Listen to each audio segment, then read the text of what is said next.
Praise the lord.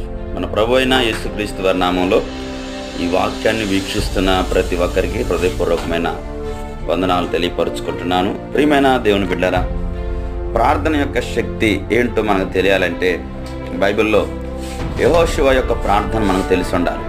నిజంగా మానవుని చరిత్రలో ఎన్నడూ జరగని ఒక గొప్ప కార్యం యెహోషువ ప్రార్థన చేయగా జరిగింది. అదేంటంటే సూర్యుడు అస్తమించకుండా ఆగిపోవడం. ప్రియమైన దేవుని బిడ్డలారా, ఒక మనిషి ప్రార్థన సూర్యచంద్రులను కూడా ప్రభావితం చేయగలిగిందంటే, సూర్యచంద్రులను కూడా కక్షలో నిలిపిందంటే మానవునికి దేవుడిచ్చిన అధికారం ఎంత గొప్పదో చూడండి.